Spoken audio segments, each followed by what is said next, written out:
ನಮಸ್ಕಾರ ಈ ನ್ಯೂಸ್ ಟಿವಿಗೆ ಸ್ವಾಗತ. ಮೊದಲಿಗೆ ಮುಖ್ಯಾಂಶಗಳು. ಭಾರಿ ಪ್ರಮಾಣದ ರಕ್ತ ಚಂದನ ಕಳ್ಳ ಸಾಗಾಣಿಕೆ. ಹೆದ್ದಾರಿಯಲ್ಲಿ ನಡೆದ ಪೊಲೀಸ್ ದಾಳಿಯಲ್ಲಿ 62 ಲಕ್ಷ ರು ಮೌಲ್ಯದ ರಕ್ತ ಚಂದನ ವಶ. ಆರೋಪಿಗಳು arrest. Power star Pawan Kalyan ಜನ್ಮದಿನಕ್ಕೆ ಅಭಿಮಾನಿಗಳಿಂದ ರಕ್ತದ ಉಡುಗೊರೆ. ರಕ್ತದಾನ ಶಿಬಿರದಲ್ಲಿ ಯುವಕರ ಉತ್ಸಾಹ. ಕಾಂಗ್ರೆಸ್ನಿಂದ ಪ್ರಜಾಪ್ರತಿನಿಧಿ ಸಮಿತಿ ಪೂರ್ವಭಾವಿ ಸಭೆ. ಬಿಜೆಪಿ ಸರ್ಕಾರದ ವಿರುದ್ಧ ಮಾಜಿ ಸಚಿವ ಕೃಷ್ಣ ಬೈರೇಗೌಡ ವಾಗ್ದಾಳಿ. ಹೊಲದಲ್ಲಿ ವೃತ್ತಾಕಾರದ ಗುಂಡಿ ತೋಡಿ ವಾಮಾಚಾರ. ಗ್ರಾಮಸ್ಥರಲ್ಲಿ ಮನೆ ಮಾಡಿದ ಆತಂಕ. ಗುಂಡಿಯೊಳಗೇರಿದೆ, ಇನ್ನೂ ಬಯಲಾಗದ ರಹಸ್ಯ.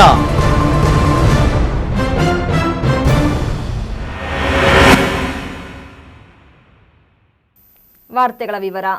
ನೆರೆಯ ಆಂಧ್ರಪ್ರದೇಶದಿಂದ ರಕ್ತಚಂದನ ಸಾಗಾಟ ಮಾಡುತ್ತಿರುವ ಬಗ್ಗೆ ಖಚಿತ ಮಾಹಿತಿ ಪಡೆದು ದಾಳಿ ಕಾರ್ಯಾಚರಣೆ ನಡೆಸಿದ ಹೊಸಕೋಟೆ ಪೊಲೀಸರು 62 ಲಕ್ಷ ರೂಪಾಯಿ ಮೌಲ್ಯದ ರಕ್ತಚಂದನ ವಶಪಡಿಸಿಕೊಂಡಿದ್ದಾರೆ.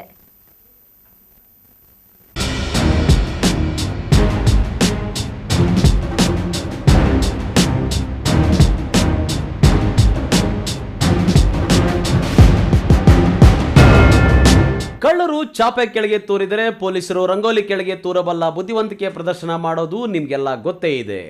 ಇಲ್ಲಿ ನಿಮ್ಮ ಮುಂದೆ ಇಡ್ತಿರುವ ಈ ಸುದ್ದಿಯಲ್ಲಿ ನಡೆದಿದ್ದು ಇದೇನೆ.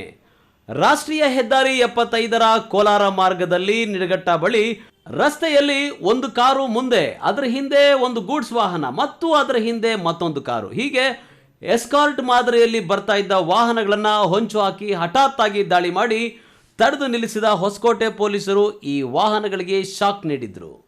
ಯಾಕೆಂದ್ರೆ ಹೊಸಕೋಟೆ ಡಿವೈಎಸ್ಪಿ ಉಮಾಶಂಕರ್, ಸಿಪಿಐ ಮಂಜುನಾಥ್ ನೇತೃತ್ವದಲ್ಲಿ 2 ತಂಡಗಳಲ್ಲಿ ನಡೆಸಿದ ಪೊಲೀಸರ ಕಾರ್ಯಾಚರಣೆ ಮತ್ತು ಬೇಹುಗಾರಿಕೆ ಮುಂದೆ ರಕ್ತ ಚಂದನ ಸಾಗಾಣಿಕೆ ಮಾಡೋಕೆ ಬುದ್ಧಿವಂತಿಕೆಯಿಂದ ಎಣೆದಿದ್ದ ಈ ಖತರ್ನಾಕ್ ಕಳ್ಳರ ಪ್ಲಾನ್ಗಳು ಅಟ್ಟರ್ ಫ್ಲಾಪ್ ಆಗಿತ್ತು. ಹೀಗೆ ದಾಳಿ ಮಾಡಿದ ಪೊಲೀಸರು 3 ವಾಹನಗಳನ್ನು ವಶಪಡಿಸಿಕೊಳ್ಳುವಲ್ಲಿ ಯಶಸ್ವಿಯಾಗಿದ್ದರು. ಆದರೆ ಆರೋಪಿಗಳು ಪರಾರಿಯಾದರೂ ಕೂಡ ಒಬ್ಬ ಕಾರಿನ ಚಾಲಕ ಸಿಕ್ಕಾಕೊಂಡಿದ್ದ. ಇನ್ನು ವಾಹನಗಳನ್ನು ಪರಿಶೀಲನೆ ನಡೆಸಿದಾಗ ಗೂಡ್ಸ್ ವಾಹನದಲ್ಲಿ ರಕ್ತ ಚಂದನವನ್ನು ತುಂಬಿ ಅದು ಕಾಣದಂತೆ ಮರೆ ಮಾಚೋದಕ್ಕೆ ತೆಂಗಿನ ಚಿಪ್ಪುಗಳನ್ನು ಹಾಕಿದ್ರು. ಒಟ್ಟು 2112 kg ತೂಕದ 82 ರಕ್ತ ಚಂದನದ ತುಂಡುಗಳನ್ನು ವಶಪಡಿಸಿಕೊಂಡಿದ್ದು, ಈ ರಕ್ತ ಚಂದನದ ಅಂದಾಜು ಮೌಲ್ಯ 62 ಲಕ್ಷ ರೂಪಾಯಿಗಳು ಬೆಲೆ ಬಾಳುತ್ತದೆ ಎಂದು ಹೊಸಕೋಟೆ ಡಿವೈಎಸ್ಪಿ ಉಮಾಶಂಕರ್ ಅವರು ಸುದ್ದಿಗೋಷ್ಠಿಯಲ್ಲಿ ತಿಳಿಸಿದ್ದಾರೆ. ರಕ್ತ ಚಂದನ ಮೂವ್ ಆಗ್ತಾ ಇದೆ ಅಂತೇಳಿ ನಿನ್ನೆ ಮಾರ್ನಿಂಗ್ 10:30ಗೆ, ಆದರೂ ಅದರದ್ದು ಕನ್ಫರ್ಮೇಷನ್ಸ್ ಇರಲ್ಲ. ದೆನ್ ಡಿಸ್ಕ್ರಿಪ್ಷನ್ಸ್ ಹೇಳಿದ್ಮೇಲೆ ಒಂದು ಗೂಡ್ಸ್ ವಾಹನದಲ್ಲಿ ಸ್ವಲ್ಪ ರಕ್ತ ಚಂದನಗಳನ್ನು ತುಂಬಿಕೊಂಡು ಅದರ ಮೇಲೆ ಮರೆ ಮಾಚೋ ದೃಷ್ಟಿಯಿಂದ ತೆಂಗಿನ ಚಿಪ್ಗಳನ್ನ ಹಾಕೊಂಡು ಬಂದಿದ್ದಾರೆ ಅನ್ನೋದು ಒಂದು ಐಡೆಂಟಿಫಿಕೇಶನ್ ಮೇಲೆ. ಸೊ ಈ ವಿಚಾರ ಗೊತ್ತಾಗಿದ್ದು ನಮಗೆ ಒಂದು ಮಧ್ಯಾಹ್ನ 12 ಗಂಟೆಗೆ ಗೊತ್ತಾಗುತ್ತೆ. ಸೊ ಗೊತ್ತಾಗಿದ ತಕ್ಷಣ ನಾನು ನಮ್ಮ ಸರ್ಕಲ್ ಇನ್ಸ್ಪೆಕ್ಟರ್ ಆಗಿರ್ತಕ್ಕಂಥ ಮಂಜುನಾಥ್ ಅವರಿಗೆ ಮಾಹಿತಿ ವಿನಿಮಯ ಮಾಡ್ಕೊಂಡು ಸೊ ಈ ಒಂದು ಅಕ್ರಮ ರಕ್ತ ಚಂದನ ಸಾಗಾಟದ ಬಗ್ಗೆ ಸೊ 2 ತಂಡಗಳನ್ನು ಮಾಡಿ ಸೊ ನಮ್ಮ ಸಿಬ್ಬಂದಿ ಮತ್ತು ನಾನು ಮತ್ತು ನಮ್ಮ ಇನ್ಸ್ಪೆಕ್ಟ್ರು ಸೊ ನಮ್ಮ NH ಈ ಕೋಲಾರ ಹೈವೇ ಏನಿದೆ, ಈ ಒಂದು ಹೈವೇನಲ್ಲಿ ಸೊ ನಿಡಘಟ್ಟ ಏನು ಹೊರವಲಯದಲ್ಲಿ ಇರ್ತಕ್ಕಂಥ ನಿಡಘಟ್ಟದಲ್ಲಿ ಕ್ಲಾಸ್ ಹತ್ರ ಹೋಗಿ ವೇಟ್ ಮಾಡ್ತಾ ಇರ್ತೀವಿ. ಆಗ ನಮಗೆ ಇನ್ಫಾರ್ಮೇಟರ್ ಏನು ಮಾಹಿತಿ ಕೊಟ್ಟಿದ್ದ ಆ ಮಾಹಿತಿ ಪ್ರಕಾರದಂತೆ ಒಂದು ವಾಹನ, ಗೂಡ್ಸ್ ವಾಹನ ಬರ್ತಾ ಇದೆ. ಅದಕ್ಕೆ ಮುಂದೆ ಒಂದು ಕಾರು ಮತ್ತು ಅದ್ರ ಹಿಂದೆ ಒಂದು ಕಾರು ಬರ್ತಾ ಇದೆ. ಸೊ ಆ ವಾಹನ ಅದನ್ನು ನೋಡಿಕೊಂಡು ಪೊಲೀಸ್ ಮೂವ್ಮೆಂಟ್ನ ತಿಳಿಸ್ಕೊಡೋದಕ್ಕೋಸ್ಕರನೇ ಅವರು ಆ ವ್ಯವಸ್ಥೆ ಮಾಡ್ಕೊಂಡು ಬರ್ತಾ ಇರ್ತಾರೆ. ಯಾವಾಗ ನಮ್ಮ ಪೊಲೀಸ್ ಜೀಪ್ ನೋಡ್ತಾರೆ, ನಾವು ಆ ಪರ್ಟಿಕ್ಯುಲರ್ ವಾಹನವನ್ನು ಅಡ್ಡ ಹಾಕ್ತೀವಿ. ಆಗ ತಕ್ಷಣವೇ ಅವರು ಮುಂದೆ ಇರ್ತಕ್ಕಂಥ ಕಾರ್ನವರು ಮತ್ತು ಆ ಟಾಟಾ AC ಇದ್ದವರು ಇನ್ನೊಂದು ವೆಹಿಕಲ್ ಇದ್ದವರು ಅವರು ರೋಡ್ ಸೈಡಿಗೆ ನಾವು ಆಗಲೇ ಬಂದೋಬಸ್ತ್ ಮಾಡ್ಕೊಂಡು ನಿಲ್ಲಿಸಿದ್ವಿ. ಇನ್ನು ಜಪ್ತಿ ವೇಳೆ ಸಿಕ್ಕಿಬಿದ್ದ ಖದೀಮರನ್ನು ಸಹ ಬಂಧಿಸಿ ಹೊಸಕೋಟೆ ಪೊಲೀಸ್ ಠಾಣೆಯಲ್ಲಿ ದೂರು ದಾಖಲಿಸಿ ತನಿಖೆ ನಡೆಸುತ್ತಿದ್ದಾರೆ. ಮಹೇಶ್ ಆರಾಧ್ಯ, ಈ ನ್ಯೂಸ್ ಟಿವಿ, ಹೊಸಕೋಟೆ.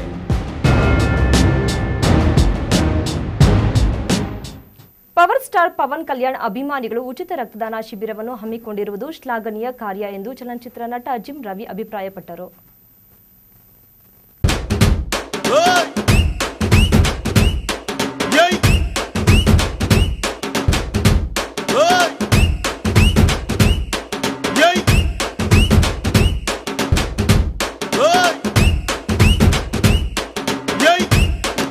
కన్నులాంటి కన్నులున్న జున్ను లాంటి పిల్ల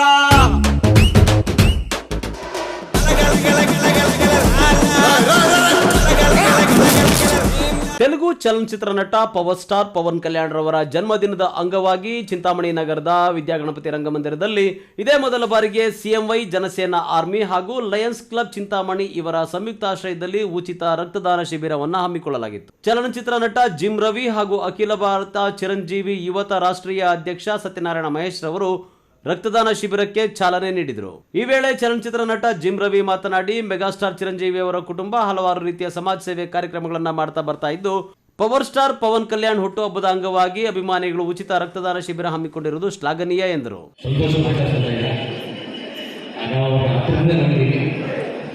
ಅವರ ಸರಳತೆ ಇದು ನಾವೇನಾದರೂ ಸಾಧ್ಯ ಮಾಡಿದ್ದೀವಿ, ಏನಾದರೂ ಚೆನ್ನಾಗಿ ಎಲ್ಲರೂ ಗುರುತಿಸಿದ್ವಿ ಅಂದರೆ ಅದಕ್ಕೆ ಅಣ್ಣ ಚಿರಂಜೀವಿ ಆಗ್ಬೋದು, ಪವನ್ ಕಲ್ಯಾಣ್ ಆಗ್ಬೋದು, ಅವ್ರು ಮಾಡುವಂಥ ಎಲ್ಲ ಒಂದು ಸಮಾಜದ ಕೆಲಸಗಳು ನಿಸ್ವಾರ್ಥ ಕೊಟ್ಟಿದ್ದಾರೆ. ಅವ್ರು ಯಾವುದೇ ರೀತಿ ಯಾರಿಂದ ಏನು ಅಪೇಕ್ಷೆ ಪಡಲ್ಲ. ಅವ್ರು 1 ವರ್ಷ 2 ವರ್ಷ ಮಾಡಿಲ್ಲ. ನಾನು ನೋಡಿದಾಗ ನನಗೆ ಗೊತ್ತಿದೆ, ಸುಮಾರು 50 ವರ್ಷದಿಂದ ಮಾಡ್ತಾ ಬರ್ತಾರೆ. ಅವರು ಮಾಡ್ತಾರೆ, ಬೇರೆಯವರು ಮಾಡೋಕ್ಕೆ ಪ್ರೋತ್ಸಾಹ ಕೊಡ್ತಾರೆ. ಜೊತೆಗೆ ಚಿರಂಜೀವಿ ಸರ್ ಒಬ್ಬರೇ ಪವನ್ ಕಲ್ಯಾಣ್ ಆಗ್ಬೋದು, ನಾಗೇಂದ್ರ ಬಾಬು ಆಗ್ಬೋದು, ರಾಮಚಂದ್ರ ಆಗ್ಬೋದು, ಅಲ್ಲೂ ಅರ್ಜುನ್ ಆಗ್ಬೋದು, ಇಡೀ ಅವ್ರ ಫ್ಯಾಮಿಲಿ ತಮ್ಮನ್ನು ತಾವು ಸಮಾಜಕ್ಕೆ ತೊಡಗಿಸ್ಕೊಂಡಿದ್ದಾರೆ. ಆದರೆ ಯಾವತ್ತೂ ಪಬ್ಲಿಸಿಟಿಗೆ ಆಸೆಪಟ್ಟಿಲ್ಲ. ಇನ್ನು ಅಖಿಲ ಭಾರತ ಚಿರಂಜೀವಿ ಯುವತ ರಾಷ್ಟ್ರೀಯ ಅಧ್ಯಕ್ಷ ಸತ್ಯನಾರಾಯಣ ಮಹೇಶ್ ಮಾತನಾಡಿ, ಪವನ್ ಕಲ್ಯಾಣ್ ಹುಟ್ಟುಹಬ್ಬದ ಅಂಗವಾಗಿ ಅಭಿಮಾನಿಗಳು ರಕ್ತದಾನ ಮಾಡ್ತಾ ಇರೋದು ಒಂದು ಪುಣ್ಯದ ಕೆಲಸ ಎಂದರು. ನೀವು ಎಲ್ಲೋ ಯಾವುದೋ ಒಂದು ಪುಣ್ಯದ ಕೆಲಸ ಮಾಡ್ತಾ ಇದ್ದೀವಿ ಅಂತ ಹೇಳಿದ್ರೆ ನಾವು ತಪ್ಪಾಗೋದಿಲ್ಲ. ಶಿಬಿರದಲ್ಲಿ ಚಿರಂಜೀವಿ ಅಭಿಮಾನಿಗಳು 260ಕ್ಕೂ ಹೆಚ್ಚು ಯೂನಿಟ್ ರಕ್ತವನ್ನು ಸಂಗ್ರಹಿಸಿ ಚಿಕ್ಕಬಳ್ಳಾಪುರದ ರೆಡ್ ಕ್ರಾಸ್ ಸಂಸ್ಥೆಯವರಿಗೆ ನೀಡಿದರು. ಈ ವೇಳೆ ನಗರಸಭಾ ಸದಸ್ಯರಾದ ಬ್ಲಡ್ ಮಂಜುನಾಥ್, ಹರೀಶ್, ಸಿಎಂವೈ ಜನಸೇನಾ ಸೈನಿಕರಾದ ರೆಡ್ಡಿ, ಶಾಬುದ್ದೀನ್, ಸಂತೋಷ್ ಇನ್ನೂ ಮುಂತಾದವರು ಭಾಗವಹಿಸಿದ್ದರು.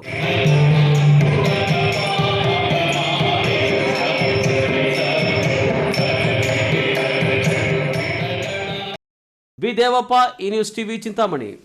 ఇక్కడికి వచ్చిన అన్నదమ్ములందరికీ, అక్క చెల్లెలందరికీ, ప్రజలందరికీ, జన సైనికులకి, ఆడపడుచులకి, అక్క చెల్లెలకి నా హృదయపూర్వక నమస్కారాలు, హృదయపూర్వక ధన్యవాదాలు. ದೇವನಹಳ್ಳಿ ಭಾಗಕ್ಕೆ ಯಾವ ನದಿಯಿಂದಲೂ ನೀರು ತರಲು ಆಗುತ್ತಿಲ್ಲ. ಕಾವೇರಿ ನೀರಿಗೆ ಕೈ ಹಾಕಿದರೆ ತಮಿಳುನಾಡಿನವರು ಎದ್ದೇಳ್ತಾರೆ. ಬೆಂಗಳೂರು ಗ್ರಾಮಾಂತರ ಜಿಲ್ಲೆಗೆ ಕಾಂಗ್ರೆಸ್ ಸರ್ಕಾರದಿಂದ ಎತ್ತಿನಹೊಳೆ ಯೋಜನೆಯ ಬೃಹತ್ ಕಾಮಗಾರಿಗೆ ದಿಟ್ಟ ನಿರ್ಧಾರ ಕೈಗೊಂಡಿದ್ದ ಹೆಗ್ಗಳಿಕೆ ಇದೆ ಎಂದು ಮಾಜಿ ಕೃಷಿ ಸಚಿವ ಹಾಗೂ ಶಾಸಕ ಕೃಷ್ಣ ಬೈರೇಗೌಡ ಹೇಳಿದರು.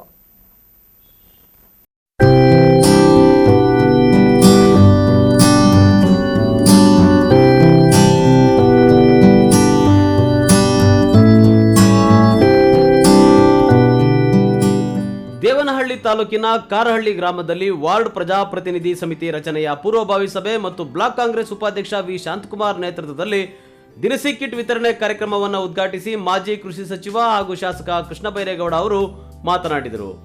ಕುಡಿಯುವ ನೀರನ್ನು ತರೋದಕ್ಕೆ 13,000 ಕೋಟಿ ರೂಪಾಯಿ ವೆಚ್ಚದಲ್ಲಿ ಕಾಂಗ್ರೆಸ್ ಸರ್ಕಾರದ ಸಿದ್ದರಾಮಯ್ಯ ನೇತೃತ್ವದಲ್ಲಿ ಎತ್ತಿನಹೊಳೆ ಯೋಜನೆಯನ್ನು ಅನುಷ್ಠಾನಗೊಳಿಸಲಾಯಿತು. 2018ರಲ್ಲಿ ಕಾಮಗಾರಿಗಳ ಉದ್ಘಾಟನೆ ಆಗಿ ಕೆಲಸ ಎಲ್ಲಿ ಶುರುವಾಯಿತೋ ಅಲ್ಲೇ ನಿಂತಿದೆ. ಮತ್ತೆ ಕಾಂಗ್ರೆಸ್ ಸರ್ಕಾರ ಅಧಿಕಾರಕ್ಕೆ ಬಂದರೆ ಆದಷ್ಟು ಶೀಘ್ರವಾಗಿ ಎತ್ತಿನಹೊಳೆ ನೀರು ಈ ಭಾಗದ ಜನರಿಗೆ ಸಿಗುವ ಕೆಲಸವನ್ನು ಮಾಡಲಾಗುತ್ತದೆ ಎಂದು ಹೇಳಿದರು.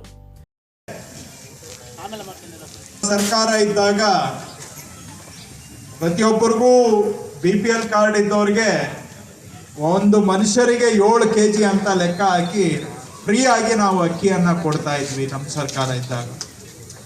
ಇವರು ಈ ಕರೋನಾ ಬಂದು ಕಷ್ಟದಲ್ಲಿದ್ದಾರೆ ಜನ ಅಂತ ಗೊತ್ತಿದ್ರೂ ಸಹ ಆ 7 kg ಇದ್ದಿದ್ದ ಅಕ್ಕಿಯನ್ನ 2 kgಗೆ ಇಳಿಸಿ ನಾವು ಕೊಡ್ತಾ ಇದ್ದ ಸರ್ಕಾರ ಕೊಡ್ತಾ ಇದ್ದ ಸವಲತ್ತನ್ನ ವಾಪಸ್ಸು ಜನಗಳಿಂದ ಕಿತ್ಕೊಳ್ಳೋ ಅಂತ ದರಿದ್ರ ಈ ಸರ್ಕಾರಕ್ಕೆ ಬಂದಿದೆ. ಕೇಂದ್ರ ಸರ್ಕಾರನೂ ಅಷ್ಟೇ, ರಾಜ್ಯ ಸರ್ಕಾರನೂ ಅಷ್ಟೇ. ಇನ್ನು ಹೊಸಕೋಟೆ ಶಾಸಕ ಶರತ್ ಬಚ್ಚೇಗೌಡ ಮಾತನಾಡಿ, ಬಿಜೆಪಿ ಸರ್ಕಾರ ಏಪ್ರಿಲ್ ತಿಂಗಳಿನಲ್ಲಿ ಲಾಕ್ಡೌನ್ ಅಸ್ತ್ರವನ್ನ ಬಳಸಿ ರೈತರಿಗೆ, ಕಾರ್ಮಿಕರಿಗೆ ಸಂಕಷ್ಟಕ್ಕೆ ಸಿಲುಕಿಸಿದ್ದಾರೆ. ಕೊರೋನಾ ಲಸಿಕೆ ಸರಿಯಾಗಿ ಕೊಟ್ಟಿಲ್ಲ, ಕೊರೋನಾದಿಂದ ಸಾವಿಗೀಡಾದವರ ಕುಟುಂಬಕ್ಕೆ ಪರಿಹಾರ ಕೊಟ್ಟಿಲ್ಲ, ಕಷ್ಟದ ಜನರಿಗೆ ರೇಷನ್ ಕೊಟ್ಟಿಲ್ಲ, ಕೇವಲ ಕುರ್ಚಿ ಅಧಿಕಾರ ಎಂದೇ ಕಿತ್ತಾಟ ಮಾಡೋದ್ರಲ್ಲಿ ತಲ್ಲೀನರಾಗಿರುವುದು ಜನರಿಗೆ ಮನದಟ್ಟಾಗಿದೆ ಎಂದು ಆಕ್ರೋಶ ವ್ಯಕ್ತಪಡಿಸಿದರು. ಎರಡನೇ ಅಲೆ ಏನು ಬಂದಿದೆ, ಈ ಎರಡನೇ ಅಲೆ ಸಂಪೂರ್ಣವಾಗಿ ಕೇಂದ್ರದಲ್ಲಿ, ರಾಜ್ಯದಲ್ಲಿ ಇರ್ತಕ್ಕಂಥ ಬಿಜೆಪಿ ಸರ್ಕಾರದ ನಿರ್ಲಕ್ಷ್ಯದಿಂದ ಈ ಎರಡನೇ ಅಲೆಯಲ್ಲಿ ನಾವೆಲ್ಲರೂ ಕೂಡ ನೋವುಗಳನ್ನ, ತೊಂದರೆಗಳನ್ನ ಅನುಭವಿಸಿದ್ವಿ. ಈ ನೋವುಗಳನ್ನ, ತೊಂದರೆಗಳನ್ನ ಅನುಭವಿಸಿರ್ತಕ್ಕಂಥ ಜವಾಬ್ದಾರಿಯಲ್ಲಿ ಬಿಜೆಪಿ ಸರ್ಕಾರದ್ದು. ದಿಢೀರಂತ ಏಪ್ರಿಲ್ ತಿಂಗಳಲ್ಲಿ ಲಾಕ್ಡೌನ್ನ ಘೋಷಣೆ ಮಾಡಿದ್ರು. ಯಾರಿಗೂ ಒಂದು ಮುನ್ಸೂಚನೆ ಕೊಟ್ಟಿಲ್ಲ, ಯಾವ ಒಂದು ತಯಾರಿಕೆ ಮಾಡ್ಕೊಳ್ಳೋಕ್ಕೊಂದು ಅವಕಾಶ ಕೊಟ್ಟಿಲ್ಲ. ದಿಢೀರಂತ ಲಾಕ್ಡೌನ್ ಮಾಡಿ ಇವತ್ತು ರೈತರು ಬೆಳೆದಂಥ ಬೆಳೆಗಳಿಗೂ ಕೂಡ ಬೆಲೆ ಸಿಗ್ತಾ ಇಲ್ಲ. ಎಲ್ಲಿ ಕಾರ್ಮಿಕರು ಉದ್ಯೋಗಕ್ಕೆ ಹೋದ್ರೆ ಉದ್ಯೋಗ ಸಿಗ್ತಾ ಇಲ್ಲ, ಯುವಕರಿಗೆ ಕೂಲಿ ಕಾರ್ಮಿಕರಿಗೆ ನೌಕರಿ ಸಿಗ್ತಾ ಇಲ್ಲ. ಇದೇ ಸಂದರ್ಭದಲ್ಲಿ ಕಾರಹಳ್ಳಿ ಗ್ರಾಮ ಪಂಚಾಯಿತಿ ವ್ಯಾಪ್ತಿಯ ಎಲ್ಲ ಹಳ್ಳಿಗಳ ಜನರಿಗೆ ದಿನಸಿ ಕಿಟ್ಗಳನ್ನು ವಿತರಣೆ ಮಾಡಲಾಯಿತು. ಈ ವೇಳೆ ದೇವನಹಳ್ಳಿ ತಾಲೂಕು ಉಸ್ತುವಾರಿ ಅಂಗಡಿ MLC ಎಸ್ ರವಿ, ಮಾಜಿ ಶಾಸಕರಾದ ಮುನಿನರಸಿಂಹಯ್ಯ, ವೆಂಕಟಸ್ವಾಮಿ, ಕೆಪಿಸಿಸಿ ಪ್ರಧಾನ ಕಾರ್ಯದರ್ಶಿ AC ಶ್ರೀನಿವಾಸ್ ಮುಂತಾದವರು ಭಾಗವಹಿಸಿದ್ದರು. ಹೈದರ್ ಸಾಬ್, ಈ ನ್ಯೂಸ್ ಟಿವಿ, ದೇವನಹಳ್ಳಿ.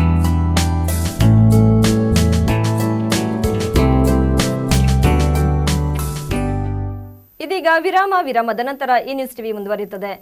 ಮಕ್ಕಳ ಹೈಯರ್ ಎಜುಕೇಶನ್, ಮಗಳ ಮದುವೆ, ಕನಸಿನ ಸ್ವಂತ ಮನೆ, ಇಷ್ಟಕ್ಕೆಲ್ಲ ಹಣ ಹೇಗ್ ಹೊಂದ್ಸೋದು ಅಂತ ಟೆನ್ಷನ್ ಅಲ್ಲಿದ್ದೀರಾ? ಇರೋ ಚಿನ್ನನ ಅಡ ಇಡೋಕ್ ಹೋದ್ರೆ ಬಡ್ಡಿ ಮೇಲ್ ಬಡ್ಡಿ ಕಟ್ಬೇಕು.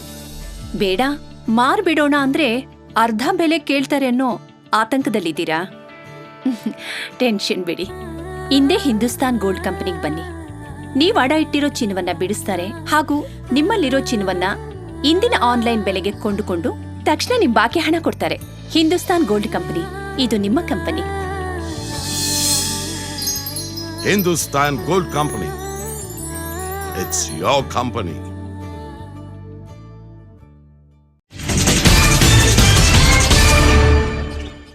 ಶಿಡ್ಲಘಟ್ಟ ತಾಲೂಕು ಹುಣಸೇನಹಳ್ಳಿ ಗ್ರಾಮ ಪಂಚಾಯಿತಿಯ ಶಿಗೇಹಳ್ಳಿಯಲ್ಲಿ ರೈತ ಮುನಿರಾಜು ಅವರ ರಾಗಿ ಹೊಲದಲ್ಲಿ ಯಾರೋ ಅಪರಿಚಿತ ದುಷ್ಕರ್ಮಿಗಳು ರಾತ್ರೋರಾತ್ರಿ ವಾಮಾಚಾರ ನಡೆಸಿ ಹೋಗಿದ್ದು ರೈತ ಹಾಗೂ ಗ್ರಾಮಸ್ಥರಲ್ಲಿ ಭೀತಿ ಮನೆ ಮಾಡಿದೆ.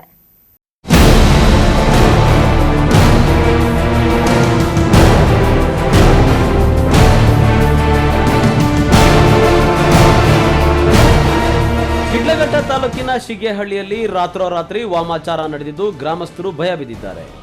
ರೈತ ಮುನಿರಾಜು ಅವರ ರಾಗಿ ಬಿತ್ತಿದ್ದ ಹೊಲದಲ್ಲಿ ವೃತ್ತಾಕಾರದಲ್ಲಿ ಸುಮಾರು 5-6 ಅಡಿ ಆಳಕ್ಕೆ ಗುಂಡಿ ತೋಡಿದ್ದು ವಾಮಾಚಾರ ನಡೆಸಿದ್ದಾರೆ.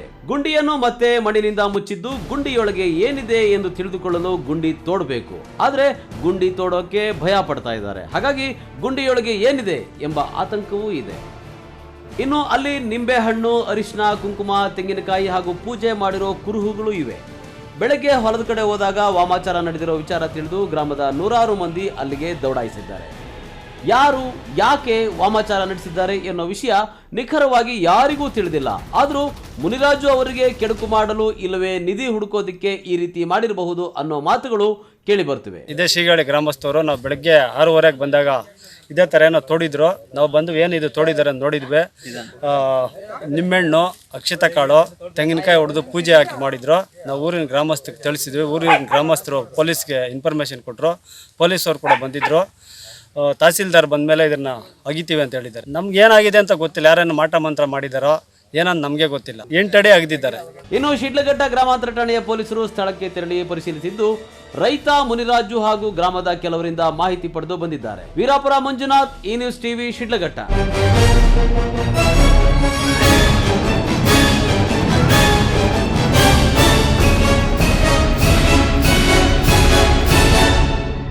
ಚಿಕ್ಕಬಳ್ಳಾಪುರ ನಗರ ಮತ್ತು ತಾಲೂಕಿನಾದ್ಯಂತ ಒತ್ತುವರಿಯಾಗಿರುವ ರಾಜಕಾಲುವೆಗಳು, ಅರಣ್ಯ ಪ್ರದೇಶಗಳು, ಸರ್ಕಾರಿ ಖರಾಬು, ಗುಂಡು ತೋಪುಗಳನ್ನು ತೆರವುಗೊಳಿಸಿ ಸರ್ಕಾರದ ವಶಕ್ಕೆ ಪಡೆದುಕೊಳ್ಳುವಂತೆ ಒತ್ತಾಯಿಸಿ ಪ್ರಗತಿಪರ ಸಂಘಟನೆಗಳು ಜಿಲ್ಲಾಧಿಕಾರಿಗಳಿಗೆ ಮನವಿ ಸಲ್ಲಿಸಿದರು.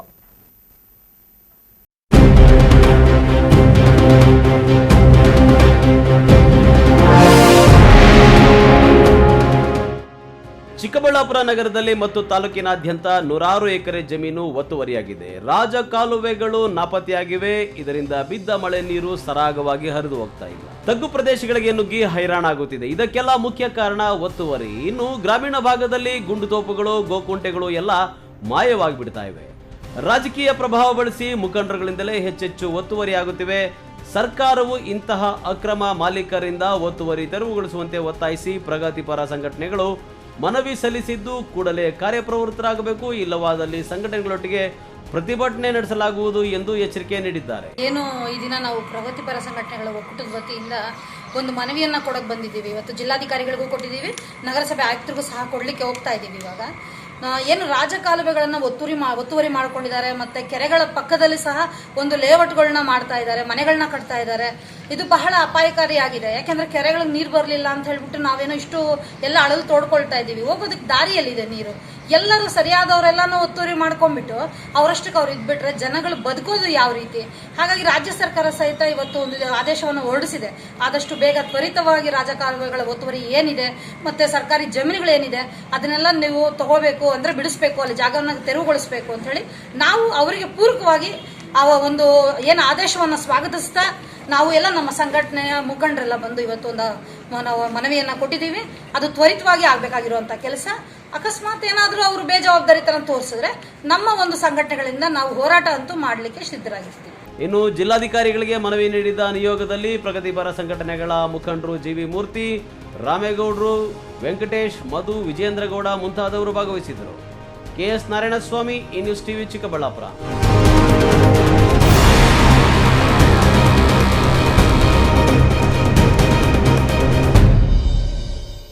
ದೊಡ್ಡಬಳ್ಳಾಪುರ ನಗರಸಭೆ ಚುನಾವಣೆ ಶುಕ್ರವಾರ ನಡೆಯಲಿದ್ದು ಮತದಾನಕ್ಕೆ ಎಲ್ಲಾ ರೀತಿಯ ಸಿದ್ಧತೆ ಮುಗಿದಿದ್ದು ಶುಕ್ರವಾರ ಬೆಳಗ್ಗೆಯಿಂದ ಸಂಜೆಯವರೆಗೆ ಮತದಾನ ನಡೆಯಲಿದೆ.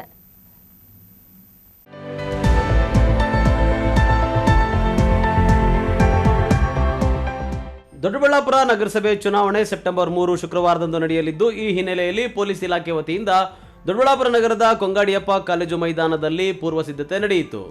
ನಗರದಲ್ಲಿ ಯಾವುದೇ ಅಹಿತಕರ ಘಟನೆಗಳು ಸಂಭವಿಸದಂತೆ ಶಾಂತಿಯುತವಾಗಿ ಮತದಾನ ನಡೆಸುವ ಸಲುವಾಗಿ 200 ಪೇದೆಗಳು, 25 ಎಎಸ್ಐ, 8 ಪಿಎಸ್ಐ, 3 ಜನ ಇನ್ಸ್ಪೆಕ್ಟರ್ಗಳು ಮತ್ತು 2 ಕೆಎಸ್ಆರ್ಪಿ ತುಕಡಿ, 2 ಡಿಎಆರ್ ತುಕಡಿ ಹಾಗೂ 1 ಡಿವೈಎಸ್ಪಿ, 4 ಸೆಕ್ಟರ್ ಆಫೀಸರ್ಗಳನ್ನ ಈ ಒಂದು ಮತದಾನ ಭದ್ರತೆಗಾಗಿ ನಿಯೋಜನೆ ಮಾಡಲಾಗಿದೆ. ಇನ್ನು ಪೂರ್ವ ಸಿದ್ಧತೆ ವೇಳೆ ಪೊಲೀಸರಿಗೆ mask, tooth paste, brush, soap, ಬಾಳೆಹಣ್ಣು, ಸೇಬು, ನೀರಿನ ಬಾಟಲ್ ಮತ್ತು ಬಿಸ್ಕೆಟ್ ನೀಡಿ ಸ್ವಾಗತ ಮಾಡಲಾಯಿತು. ನಗರದಲ್ಲಿ ಒಟ್ಟು 31 ವಾರ್ಡ್ಗಳ ಪೈಕಿ ಪ್ರಮುಖ ಪಕ್ಷಗಳಾದ ಕಾಂಗ್ರೆಸ್, ಬಿಜೆಪಿ, ಜೆಡಿಎಸ್ ಹಾಗೂ ಸ್ವತಂತ್ರ ಅಭ್ಯರ್ಥಿಗಳು ಸೇರಿದಂತೆ ಒಟ್ಟು 119 ಜನ ಅಭ್ಯರ್ಥಿಗಳು ಕಣದಲ್ಲಿದ್ದಾರೆ. ಇನ್ನು ಇದೇ ವಿಚಾರವಾಗಿ ಮಾಧ್ಯಮಗಳೊಂದಿಗೆ ಪ್ರತಿಕ್ರಿಯೆ ನೀಡಿದ ದೊಡ್ಡಬಳ್ಳಾಪುರ ತಾಲೂಕು ತಹಸೀಲ್ದಾರ್ ಶಿವರಾಜ್ ರವರು ಚುನಾವಣೆ ಮುನ್ನೆಚ್ಚರಿಕಾ ಕ್ರಮಗಳ ಬಗ್ಗೆ ವಿವರಣೆ ನೀಡಿದರು. PRO, APRO ಇಬ್ಬರು ಪೋಲಿಂಗ್ ಪರ್ಸನ್ಸು ಇರ್ತಾರೆ. ಮತ್ತು ಅದಾದ ನಂತರ ಒಬ್ಬರು ಆಶಾ ಕಾರ್ಯಕರ್ತೆ ಅವ್ರನ್ನ ಕೋವಿಡ್ ಟೆಸ್ಟ್ ಮಾಡೋದಕ್ಕೆ ಹೊರಗಡೆ ಇಡಿಸಿರ್ತೀವಿ. ಮತ್ತು ಪ್ರತಿ ಒಂದೊಂದು ಪೋಲಿಂಗ್ ಸ್ಟೇಷನ್ಸ್ಗೂ 3 ಜನ ಪೊಲೀಸ್ ಪರ್ಸನ್ಸ್ನ ಹಾಕಿದ್ದೀವಿ ಅಂತ DSP ಸಾಹೇಬರು ಹೇಳಿದ್ದಾರೆ. ಮತ್ತು ಎಲ್ಲಿ ಸೆನ್ಸಿಟಿವ್ ಇದ್ದಾವೆ ಅಲ್ಲಿ ಇನ್ನೂ ಸ್ವಲ್ಪ ಹೆಚ್ಚಿನ ಬಂದೋಬಸ್ತನ್ನು ಹಾಕಿ ಮಾಡಿದ್ದಾರೆ. ವಿಡಿಯೋ ಚಿತ್ರೀಕರಣ ಎಲ್ಲಿ ನಮ್ಮದು ಜಾಸ್ತಿ, ಉದಾಹರಣೆಗೆ ನೋಡಿ ನಮ್ಮ ಕೊಂಗಾಡಿಯಪ್ಪ ಕಾಲೇಜು ಇದೆ, ಇಲ್ಲಿ 11 ಪೋಲಿಂಗ್ ಸ್ಟೇಷನ್ಸ್ ಇದ್ದಾವೆ, ಅದರಿಂದ ಕಾಲೇಜು ಮತ್ತು ಬೇರೆ ಜಾಸ್ತಿ ಪೋಲಿಂಗ್ ಸ್ಟೇಷನ್ಸ್ ಇರುತ್ತವ ಅಲ್ಲಿ ನಾವು ಸ್ವಲ್ಪ ವೀಡಿಯೋ ಚಿತ್ರೀಕರಣಕ್ಕೆಲ್ಲ ವ್ಯವಸ್ಥೆ ಮಾಡ್ಕೊಂಡಿದ್ದೀವಿ. ನಾವೇನು ಮಾಡಿದ್ದೀವಿ ಅಂದರೆ ನಮ್ಮಲ್ಲಿ ಇರೋದು 63 ಪೋಲಿಂಗ್ ಸ್ಟೇಷನ್ಸೇ ಆಗಿರೋದ್ರಿಂದ ನಾವು ಸೆನ್ಸಿಟಿವ್ ಅಂತ ನಾವು ಪರಿಗಣಿಸಿ ಸೂಕ್ತ ಬಂದೋಬಸ್ತ ಮಾಡ್ಕೊಂಡಿದ್ದೀವಿ. ಮತ್ತು ಬೇರೆ ಎಲ್ಲ ಯಾವ ಕಡೆ ಚುನಾವಣೆ ನಮ್ಮ ಜಿಲ್ಲೆಯಲ್ಲಿ ನಡೆದೇ ಇರೋದ್ರಿಂದ ನಾವು ಎಲ್ಲ ಫೋರ್ಸು ಇಲ್ಲೇ ಬಂದಿರೋದ್ರಿಂದ ನಾವು ಮತ್ತು ಎಲ್ಲ ಟೌನ್ ಒಳಗಡೆ ಇರೋದ್ರಿಂದ ಎಲ್ಲದಕ್ಕೂ ಒಂದೇ ಪ್ರಾಮುಖ್ಯತೆ ಕೊಟ್ಟು ನಾವೆಲ್ಲರೂ ಬಿಗಿ ಬಂದೋಬಸ್ತನ್ನ ಮಾಡ್ಕೊಂಡಿದ್ದೀವಿ. ರಾಘವೇಂದ್ರ HA, ಈ ನ್ಯೂಸ್ ಟಿವಿ, ದೊಡ್ಡಬಳ್ಳಾಪುರ.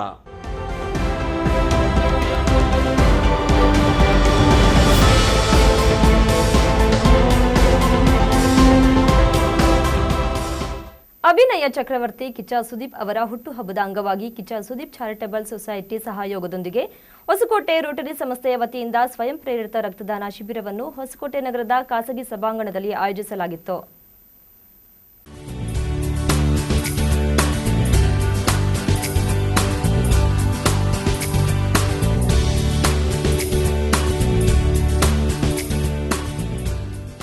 ಕೊರೋನಾ ಸಂದರ್ಭದಲ್ಲಿ ರಕ್ತದ ಕೊರತೆ ನೀಗಿಸುವ ಉದ್ದೇಶದಿಂದ ಅಭಿನಯ ಚಕ್ರವರ್ತಿ ಕಿಚ್ಚ ಸುದೀಪ್ ಅವರ ಹುಟ್ಟುಹಬ್ಬದ ಅಂಗವಾಗಿ ಕಿಚ್ಚ ಸುದೀಪ್ ಚಾರಿಟಬಲ್ ಸೊಸೈಟಿ ಸಹಯೋಗದೊಂದಿಗೆ ಹೊಸಕೋಟೆ ರೋಟರಿ ಸಂಸ್ಥೆಯ ವತಿಯಿಂದ ಸ್ವಯಂ ಪ್ರೇರಿತ ರಕ್ತದಾನ ಶಿಬಿರವನ್ನು ಹೊಸಕೋಟೆ ನಗರದ ಖಾಸಗಿ ಸಭಾಂಗಣದಲ್ಲಿ ಆಯೋಜಿಸಲಾಗಿತ್ತು. ಕಾರ್ಯಕ್ರಮವನ್ನು ಚಿಕ್ಕಬಳ್ಳಾಪುರ ಲೋಕಸಭಾ ಕ್ಷೇತ್ರದ ಸಂಸದರಾದ BN ಬಚ್ಚೇಗೌಡ ಅವರು ಹೊಸಕೋಟೆ ರೋಟರಿ ಅಧ್ಯಕ್ಷ ವಿ ವಿಜಯಕುಮಾರ್ ಅವರೊಂದಿಗೆ ಜ್ಯೋತಿ ಬೆಳಗುವ ಮೂಲಕ ಉದ್ಘಾಟನೆ ಮಾಡಿ ಚಾಲನೆ ನೀಡಿದರು. ಈ ವೇಳೆ ಮಾತನಾಡಿದ ಸಂಸದ BN ಬಚ್ಚೇಗೌಡ ಅವರು ಕೊರೋನಾದಂತಹ ತುರ್ತು ಸಂದರ್ಭದಲ್ಲಿ ಸಹ ರೋಟರಿ ಸಂಸ್ಥೆ ಇಂದು ರಕ್ತದಾನ ಶಿಬಿರ ನಡೆಸುತ್ತಿರುವುದು ಶ್ಲಾಘನೀಯ. ಅಪಘಾತಗಳು ಮತ್ತು ಶಸ್ತ್ರಚಿಕಿತ್ಸೆಯಂತಹ ಅನೇಕ ತುರ್ತು ಸಂದರ್ಭಗಳಲ್ಲಿ ರಕ್ತದ ಅವಶ್ಯಕತೆ ಬಹಳಷ್ಟು ಪ್ರಾಮುಖ್ಯತೆ ಇದೆ ಎಂದು ಸಂಸದ BN ಬಚ್ಚೇಗೌಡ ತಿಳಿಸಿದರು. ಬಹಳ ಮುಖ್ಯವಾದ ಈ ಸೇವೆ ರಕ್ತ ನಿಧಿಯನ್ನು ಮಾಡುವಂಥದ್ದು ಈ ಸಂದರ್ಭದಲ್ಲಿ ಬಹಳ ಮುಖ್ಯ. ರಕ್ತದಾನ ಮಾಡುವಂಥದ್ದು ಇದೇನು ಹೊಸದೇನಲ್ಲ ರೀ.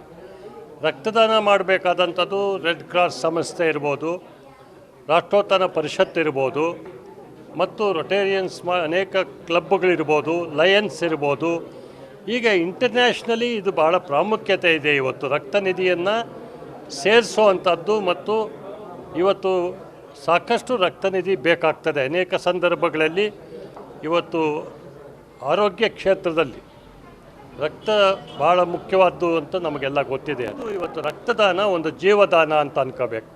ಒಂದು ಜೀವವನ್ನು ಉಳಿಸೋವಂಥದ್ದು ರಕ್ತದಾನ ಶಿಬಿರ. ಇನ್ನು ಸ್ವಯಂ ಪ್ರೇರಿತರಾಗಿ ಬಂದು ರಕ್ತದಾನ ಮಾಡಿದ ದಾನಿಗಳಿಗೆ ಸಂಸದರು ಅಭಿನಂದನಾ ಪತ್ರಗಳನ್ನು ವಿತರಣೆ ಮಾಡಿದರು. ಹೊಸಕೋಟೆ ರೋಟರಿ ಸಂಸ್ಥೆಯ ಅಧ್ಯಕ್ಷ ವಿ ವಿಜಯಕುಮಾರ್ ಮಾತನಾಡಿ, ಇಲ್ಲಿ ರಕ್ತದಾನ ಮಾಡಿದ ದಾನಿಗಳಿಗೆ ಅಭಿನಂದನಾ ಪತ್ರಗಳನ್ನು ವಿತರಣೆ ಮಾಡಲಾಗಿದ್ದು, ಅವರ ಕುಟುಂಬಗಳಿಗೆ ತುರ್ತಾಗಿ ರಕ್ತ ಬೇಕಾದ ಸಂದರ್ಭದಲ್ಲಿ ಈ ಅಭಿನಂದನಾ ಪತ್ರವನ್ನು ದಾನಿಗಳು ಎಂವಿಜೆ ಆಸ್ಪತ್ರೆಯಲ್ಲಿ ತೋರಿಸಿ ರಕ್ತ ಪಡೆದುಕೊಳ್ಳಬಹುದು ಎಂದು ತಿಳಿಸಿದರು. ಕಾರ್ಯಕ್ರಮದಲ್ಲಿ ಹೊಸಕೋಟೆ ರೋಟರಿ ಸಂಸ್ಥೆಯ ಜಿಲ್ಲಾ ಉಪರಾಜ್ಯಪಾಲ ಡಿಎಸ್ ರಾಜ್ಕುಮಾರ್, ತಾಲೂಕು ಉಪಾಧ್ಯಕ್ಷ ಬಚ್ಚಣ್ಣ, ಶ್ರೀನಿವಾಸ ನರ್ಸಿಂಗ್ ಹೋಮ್ನ ವೈದ್ಯರಾದ ಡಾಕ್ಟರ್ ನಾಗರಾಜ್ ಮುಂತಾದವರು ಭಾಗವಹಿಸಿದ್ದರು. ಮಹೇಶ್ ಆರಾಧ್ಯ, ಈ ನ್ಯೂಸ್ ಟಿವಿ, ಹೊಸಕೋಟೆ.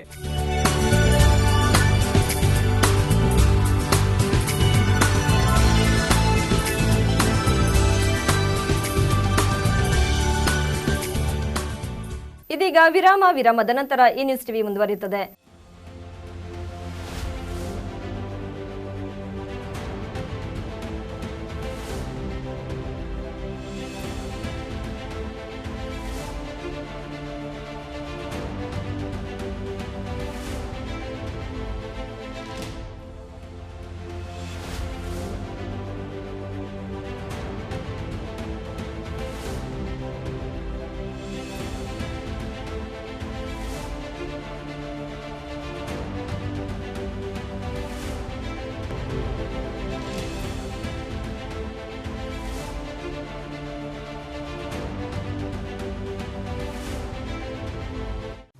ಈ ನ್ಯೂಸ್ ಟಿವಿ ಕಲ್ಪತರು ವಾರ್ತೆ ಪ್ರತಿದಿನ ರಾತ್ರಿ 7:30ಕ್ಕೆ. ಗೋಗೋಸ್ ಆನ್ ದಿ ಗೋ ಇದೀಗ ನಮ್ಮ ಚಿಕ್ಕಬಳ್ಳಾಪುರದಲ್ಲಿ ರೆಸ್ಟೋರೆಂಟ್ಗಳು, ಹಣ್ಣು ಹಾಗೂ ತರಕಾರಿಗಳು, ಸಿಹಿ ತಿನಿಸುಗಳು, ದಿನಸಿ ಪದಾರ್ಥಗಳು, ಚಾಟ್ಸ್ ಹಾಗೂ ಮೀನು ಮತ್ತು ಮಾಂಸ ಇವೆಲ್ಲವೂ ನಿಮ್ಮ ಮನೆಯ ಬಾಗಿಲಲ್ಲಿ. ಈಗಲೇ ಅಪ್ಲಿಕೇಶನ್ ಡೌನ್ಲೋಡ್ ಮಾಡಿ. ಪ್ಲೇಸ್ಟೋರ್ ಹಾಗೂ ಆಪ್ ಸ್ಟೋರ್ನಲ್ಲಿ ಲಭ್ಯ. ಹೆಚ್ಚಿನ ಮಾಹಿತಿಗಾಗಿ www.gogos.in ಗೆ ಭೇಟಿ ನೀಡಿ. ಮೊದಲ ಆರ್ಡರ್ ಮೇಲೆ 50% ರಿಯಾಯಿತಿ ಪಡೆಯಿರಿ. Coupon GOGOZ50. ನಿಮ್ಮ ಲೋಕಲ್ ಮಾರ್ಕೆಟ್ ಈಗ ಆನ್ಲೈನ್. ವಿರಾಮದ ನಂತರ ಈ ನ್ಯೂಸ್ ಟಿವಿಗೆ ಸ್ವಾಗತ. ಇದೀಗ ಸಂಕ್ಷಿಪ್ತ ಸುದ್ದಿಗಳು.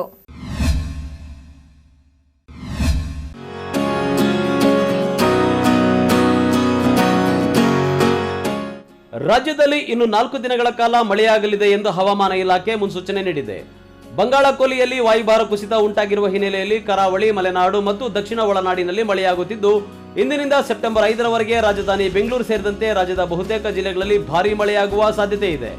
ಉಡುಪಿ, ದಕ್ಷಿಣ ಕನ್ನಡ, ಉತ್ತರ ಕನ್ನಡ, ಶಿವಮೊಗ್ಗ, ಹಾಸನ, ಕೊಡಗು, ರಾಮನಗರ, ತುಮಕೂರು, ಕೋಲಾರ, ಚಾಮರಾಜನಗರ, ಚಿಕ್ಕಬಳ್ಳಾಪುರ, ಬೆಂಗಳೂರು ನಗರ ಮತ್ತು ಗ್ರಾಮಾಂತರ ಜಿಲ್ಲೆಗಳಲ್ಲಿ ಸೆಪ್ಟೆಂಬರ್ 5ರವರೆಗೆ ಮಳೆ ಮುಂದುವರಿಯಲಿದೆ ಎಂದು ಹೇಳಲಾಗಿದೆ.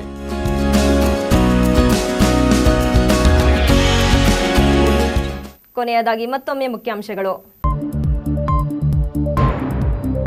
ಭಾರಿ ಪ್ರಮಾಣದ ರಕ್ತಚಂದನ ಕಳ್ಳಸಾಗಾಣಿಕೆ. ಹೆದ್ದಾರಿಯಲ್ಲಿ ನಡೆದ ಪೊಲೀಸ್ ದಾಳಿಯಲ್ಲಿ 62 ಲಕ್ಷ ರು ಮೌಲ್ಯದ ರಕ್ತಚಂದನ ವಶ. ಆರೋಪಿಗಳು arrest. Power star Pawan Kalyan ಜನ್ಮದಿನಕ್ಕೆ ಅಭಿಮಾನಿಗಳಿಂದ ರಕ್ತದ ಉಡುಗೊರೆ. ರಕ್ತದಾನ ಶಿಬಿರದಲ್ಲಿ ಯುವಕರ ಉತ್ಸಾಹ.